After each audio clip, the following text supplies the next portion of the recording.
decided to change the topic of my presentation just a little bit to maybe adapt it a bit more to the focus of the meeting, which is clearly MS.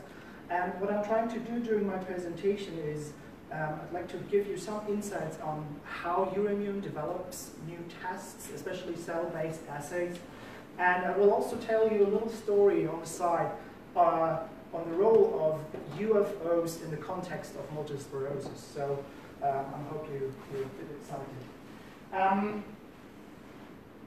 Dr. Wanding already gave an excellent introduction into the concepts of autoimmune neurological diseases and also the underlying paradigms in terms of testing. And as a rule of thumb, you can discriminate two populations of autoantibodies, the ones that target intracellular antigens, and then on the other hand, the newer class of cell surface or synaptic autoantibodies. And by discriminating these two classes, this has also implications for the diagnostic test, which is being used to detect those autoantibodies in the laboratory. There's a whole bunch of different technologies out there. You already heard about tissue-based IFA on rat or rodent sections in general. And you can also use cell lines, HEP cells for ANA diagnostic, or also other cells like human embryonic kidney cells. Western blots are obviously used, or more classical assays like radioimmunoassays and ELISA are frequently seen in diagnostics. As you've already heard by Dr. Wandinger's, or in Dr. Wandinger's presentation as well, the core diagnostic assays that have been there in the field for many years or have emerged in recent years are tissue-based IFA, and then on the monospecific side, Western blots or line blot immunoassays, and certainly cell-based assays are being used to detect those autoantibodies. Many labs apply like a stepwise approach, so routine diagnostic often is screening on tissues, on neuronal tissues, combined with non-neuronal tissues or other things, is used as a tool to screen for a reaction, and afterwards the finding is often confirmed either by an immunoblot or cell-based assay.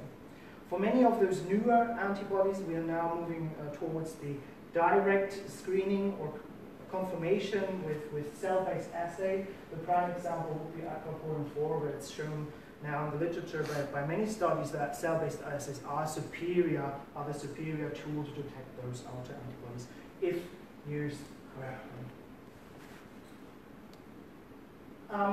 This is a slide I recently used in an internal meeting, actually, where we tried to look at and streamline actually our assay development process. And you see, as you can see, there are many steps involved, obviously, to develop an assay and make it commercially available. It obviously starts with the assay design, so the biomarker characterization. What can we do with the biomarker? What needs to be done with the biomarker? So there's also lots of research and legal issues involved. And then, of course, that's one of the major decisions, which assay platform to use. Connected to that, also molecular engineering, so genetic tools are being used in order to develop the right antigens for the assays. Afterwards, there follows a validation that can be like a proof of principle validation, so just a technical validation that the assay is actually working. It can be used done by commercial antibodies, or of course, even better with index patient samples. And this is usually done in the context of selecting, or at this stage already different assay variants are screened and looked at. So things like different isoforms, fixation procedures, and so on and so forth. And afterwards, there follows a design transfer. So from the R&D department, the assay moves to the production department. And this is also the time where these kind of tests become available, at least for testing as a request in our affiliated research or clinical laboratory. Once in the production department, obviously optimization has to be done. So things like densities of cells on slides, expression rates of certain antigens, and also fixation, which is one point I'm going to talk about later. And then another thing is obviously standardization. So manufacturing instructions needs to be established, and also quality control has to be done. At the same time, this is something which occurs in parallel more or less, is the qualification, clinical qualification of the assay test. So one thing we often do is, at least with the newer method, is a method comparison with a reference test. That can be an in-house test, for instance. And then, of course, the performance of the test in clinical, meaningful cohorts. Of course, there's also lots of paperwork to be done, for instance, to get this assay to be approved by certain regulatory institutions like the FDA, CFDA, or ANVISA. And after that, usually market launch occurs. You can tell already that many of those steps also require maybe the help of external partners, especially research facilities. And those, especially the early stages, obviously offer many possibilities also for external cooperation partners in terms of basic research possibilities in order to drive the further development of those assays. One thing I have actually left out is, of course, the identification of these target antigens. Before you can develop such an assay, you have to find actually the antigen. And you have already seen these two publications, also in the presentation by Dr. Wandinger. And this is obviously an NMDA receptor encephalitis, and usually how those biomarkers have been found in the literature or in research is on clinical grounds. So the patients you're looking at usually share certain symptoms, certain syndromes that combine them as a group, and that, of course, leads then to the discovery of the associated biomarker. In this case, here it's shown here the beautiful neuropil on the rodent section, which turned out at the end to be NMDA receptor as a target. You've heard about NMDA receptor, you already heard about aquaporin-4, and the discovery of these two biomarkers really has triggered a wave of new discoveries in the field of autoimmune neurology. You've seen a similar timeline in the previous presentation. And with that, obviously, also the number of publications that are published on autoimmune neuronal antibodies is increasing every year, as same as is the number of autoantibodies which can be determined in our laboratory, which increases now to a number of over 15 more or less clinically relevant antibodies out. Encephalitis was the topic before. I think we all agree that it's a rare disease. The only thing I wanted to point out that it's maybe not as rare as one might think. There are studies out there also by the Mayo clinics that show that autoimmune causes of encephalitis can be as frequently found as infectious causes, depending on which kind of cohorts and also age-related cohorts you look. They might be actually the leading cause of acute encephalitis. More importantly, if we look at studies that have not looked at the etiology of autoimmune encephalitis, there's always this black box of unknown causes, which could either be, of course, cryptogenic infections, but also unknown autoantibodies, which may cause the neurological problems the patient is suffering from. This is a pie chart taken from the study, which was done in our reference laboratory. And what we've done here is, during the course of 1 year, we looked at every request for a neurological sample and tested it for whatever, for all the parameters which were available at that time. So if an NMDA receptor was requested, everything else which was out there already as a commercial or prototypical assay was tested in this regard. And this is the distribution of those of the findings. And as you can see here is that, or what you can see here is that the cell surface autoantibodies are way more frequently seen, obviously, as the classical paraneoplastic ones. But what I really wanted to point out is this category here, which is referred as UFOs within EUROIMMUN.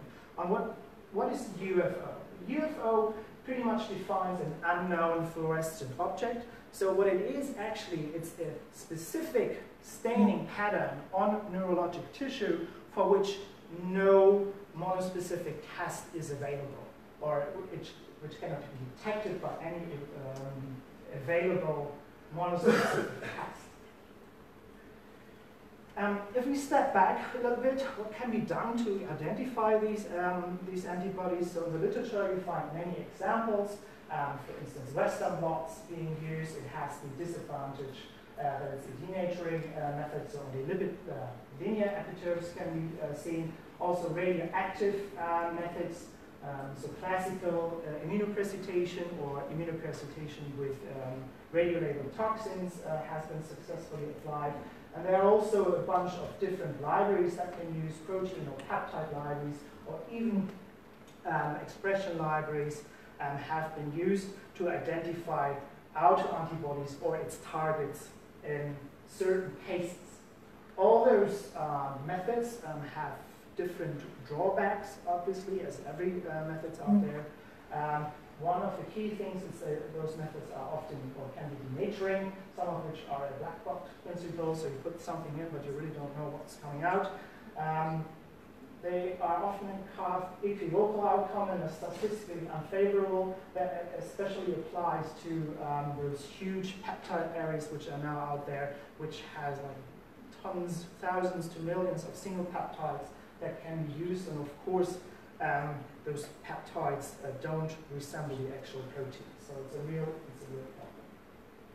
So when we were looking at this problem at EUROIMMUN, of course we were looking at our resources, so what can EUROIMMUN do to sort of tackle this approach?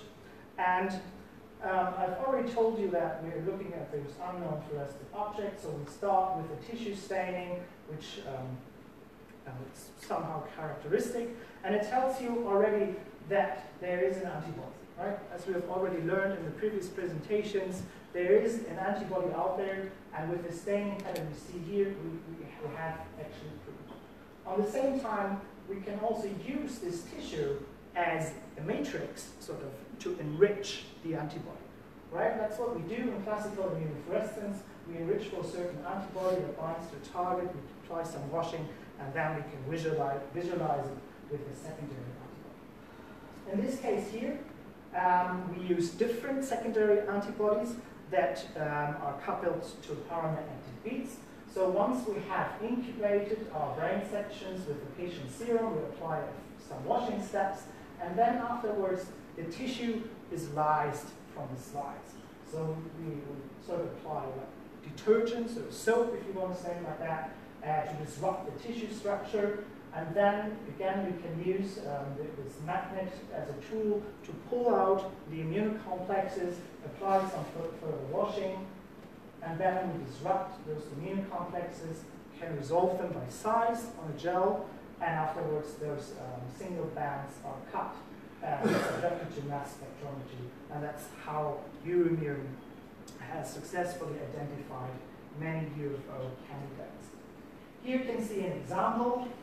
So this is the index patient, and you see here a bright staining of the molecular layer in hippocampus, red cerebellum, and monkey cerebellum. And when we apply this histoimmunoprecipitation and run the sample on gel, you can see this small, faint little band which is present in the sample but not in the control. So we cut the band and subjected the sample to mass spectrometry. And what we found is actually a protein or a protein complex, which is the antifloatine 1 and 2 heterocomplex. The proteins are about 50 kilodaltons in size, highly expressed in our brain and spinal cord. Literature says that they're membrane proteins located in lipid rafts, and they have an indication, or there's data out there that implies that it's important for the optic nerve regeneration in some models. And of course, after that, we have to move back to the patients as well, right? This is the challenging bit for us.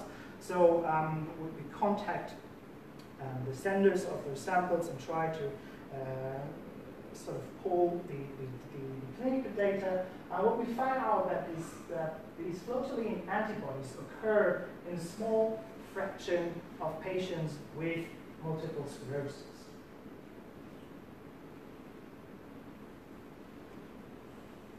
Those are the first 6 patients we have seen, all of which were tested, previously tested for the presence of aquaporin-4 and marked antibodies and turned out to be negative, and all of which had, that's not on here, all of which had flotaline antibodies at least in serum, many of which also in CSF if the sample was available.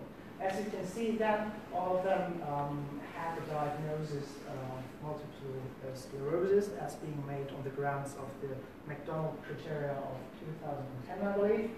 And one common feature strikes here. All of them also had involvement of the optical nerve. And that's what we see up until today. Pretty much every patient that is picked up by the assay is an MS patient with the optical nerve involvement. Yeah, also something to point out is that they all have CSF-restricted positive oligonucleotide bands. Of course, we designed a cell-based assay. We've already seen that, so just for those who are not familiar with the technology, what is the cell-based assay? So as I said at the very beginning, we use a human cell line, and then we can bring in extra chromosomal DNA by transfection. Those are usually cell surface proteins, but it can also be other proteins.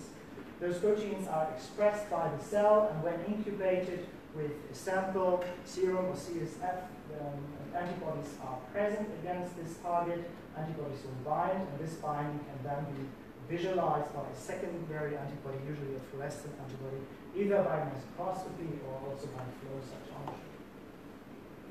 What comes in quite handy is something that is called biochip technology.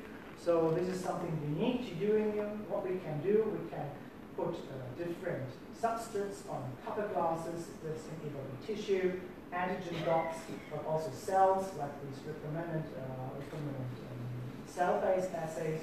Those slides are then chopped up into smaller pieces and then can be rearranged into what we call biochip mosaics. And they can be rearranged in a way that, essentially how you want to have them. So it can be in every order and in every different combination can be applied. It can be a combination of tissue and cells, only tissues, and mixture. Of course, the big benefit of this technology is that it's cost-saving, time-saving, because with 1 drop of serum or 1 drop of CSF, you can analyze up to 6 substrates at once. This is an example here for tissues. This is one of our neurology mosaics featuring cerebellum, intestine, nerve, and pancreas primate. I've just included it here to illustrate this technology because it not only enables you to detect autoantibodies, but it also has other benefits, like for instance, you're able to differentiate certain antibodies. You can broaden the detection range.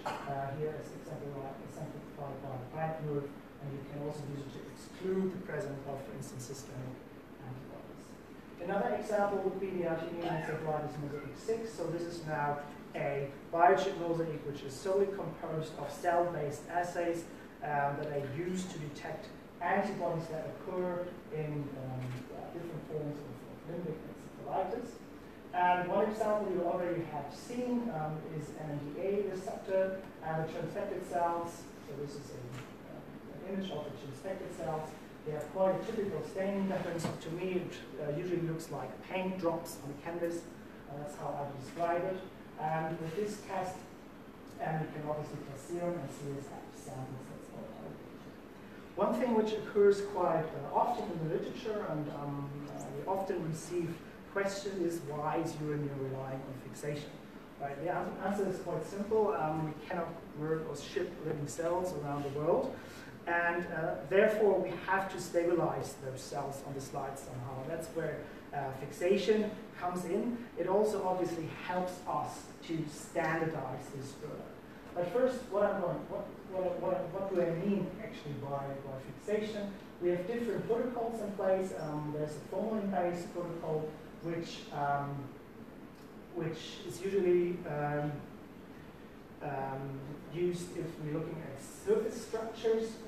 It's highly specific because it doesn't alter the cell membrane, so only antibodies that bind to the target, which is expressed on the surface of the cell, can be bound on the surface, and you don't get much background fluorescence.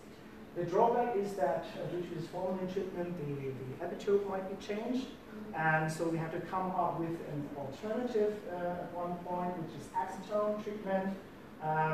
It's required, as I said, for formalin-sensitive epitopes, but we also use it for intracellular targets because with this protocol, we also permeabilize the cell, which has then, of course, the drawback that also intracellular antigens become available for antigen binding. To give you an example, so the right one you have already seen, this is NMDA receptor. It's based on the acetone protocol, whereas the aquaporin 4 acid, for instance, is based on formalin-based protocol. Another thing which is quite important, which I'd like to stress, is also the pattern of the cell. As I've said before, for instance, for NMDA receptor, we see lots of background reactivity, magnified here. This is an unspecific part, and this is, of course, the specific part. And the positive reaction for NMDA receptor transected cells is characterized by a granular sort of cytoplasmatic stain and those cytoplasmatic extensions, or what I call the paint drops. And this is of importance because there are some mixed up sometimes in several studies. So this is taken out of a published study where the authors try to make a case out of it that the commercial assay is not as good just by an overlay experiment. So they said, okay, we have this stain here, which corresponds to this reactivity here, and we use a secondary antibody labeled with another fluorescent dye, and they said, look, the cells are not, the fluorescent signal does not overlay with the cells that are actually expressing NMDA receptor. Yes, but they were also not looking at these cells, they were looking at the background. And we have seen these cases quite a lot. Another thing which is quite important to stress is if you look at the different protocols out there, they often vary. Again, the example of NMDA receptor, and here the protocols of fixed CDA by the Barcelona group and the live CDA, which is by the Oxford group. So what's the difference between fixed and live? It's primarily the time point of fixation, more or less, so we use fixation in both assays. The main difference is that here with the live CDA, as the name implies, we use living cells. They incubate with serum or CSF samples, and the fixation is done afterwards, whereas with the fixed CDA, we first fix the cells and then the incubation takes place. Quite importantly, in the field of the diamyelinating diseases, so for instance, neuromyelitis optica, that's a mark-associated disease, there's a good research society that supports also international multicentric comparison studies, and we have participated as a commercial partner in many of those studies, and those are just two examples. And I don't want to get into details. You can approach me afterwards if you're interested in more of this, but the only thing I want to stress here is that EUROIMMUN is always open for study partners, and we're always looking for new projects and also validation studies and studies that drive further validation and standardization of the assays that are out there. Last but not least, a glimpse on our portfolio, so what's currently available, commercially available. So we have this arsenal of paraneoplastic antibodies. We already heard about EUROIMMUN and so on and so forth. Then also cell-based assays for aquaporin, mark also for tilling is accessible. Then we have the markers which are mainly seen in limbic encephalitis, in the perception of IgG5, and also many others. Since